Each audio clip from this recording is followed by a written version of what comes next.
राजू की उम्र 10 साल थी जब उसकी मां एक लंबी बीमारी के बाद दुनिया से चली गई। उसका छोटा सा दिल मां की कमी से खाली हो गया था। पिता अकेले सब नहीं संभाल पा रहे थे, इसलिए कुछ महीनों बाद उन्होंने दूसरी शादी कर ली। नई मां का नाम सरिता था। सरिता ने घर में कदम रखा, लेकिन राजू ने उसे कभी मां नहीं माना।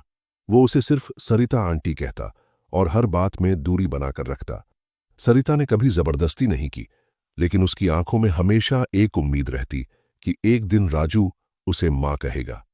राजू हर छोटी बात पर नाराज हो जाता। सरिता खाना बनाती तो वो बहाना बनाकर स्कूल में खा आता। सरिता उसके कपड़े ठीक से रखती, फिर भी वो शिकायत करता कि कोई उसकी चीजें छू रहा है। कभी कभी वो अपनी असली मां की तस्वीर लेकर रोने लगता और सरिता बस चुपचाप दरवाजे के पास खड़ी रह जाती। पिता भी परेशान थे, लेकिन वो जानते थे कि ये समय और अपनापन ही इस दूरी को कम कर सकता है। एक दिन स्कूल से लौटते समय राजू का एक्सीडेंट हो गया। सरिता को जैसे ही खबर मिली, वो बिना कुछ सोचे भागती हुई हॉस्पिटल पहुंची।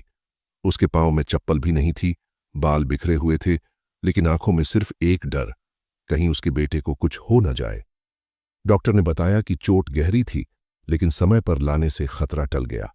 राजू जब होश में आया तो सबसे पहले उसने सरिता को पास देखा। आंखों में आंसू और माथे पर उसके आंसुओं की नमी थी। उस पल राजू को पहली बार उस प्यार का एहसास हुआ जो बिना किसी शर्त के उसे मिल रहा था। अगले कुछ हफ्तों तक सरिता दिन रात राजू की सेवा करती रही। दवा से लेकर खाना, हर चीज वो ऐसे करती जैसे उसकी अपनी कोख का बेटा हो। राजू अब कुछ कुछ बदलने लगा था। वो सरिता से बातें करने लगा, कभी मुस्कुरा भी देता। एक दिन जब सरिता उसे दवाई दे रही थी तो राजू ने धीमे से कहा, मां, ये दवा बहुत कड़वी है। सरिता के हाथ कांप गए, आंखों में आंसू आ गए और मुस्कान भी। उसे पहली बार मां कहा गया था, और वो भी दिल से। मां सिर्फ जन्म नहीं देती, वो प्यार करती है। अब घर का माहौल बदल गया था। राजू अब सरिता से कहानियां सुनता, खाना उसी के हाथ से खाता और हर बात में उसे शामिल करता। एक दिन जब कोई रिश्तेदार उसे सौतेली मां कह बैठा तो राजू ने बड़े गर्व से कहा, मां वो होती है जो मुसीबत में साथ दे, जो बिना कुछ मांगे प्यार करे। मेरे लिए मेरी सरिता मां ही सब कुछ है। उस दिन सरिता की आंखों में संतोष था।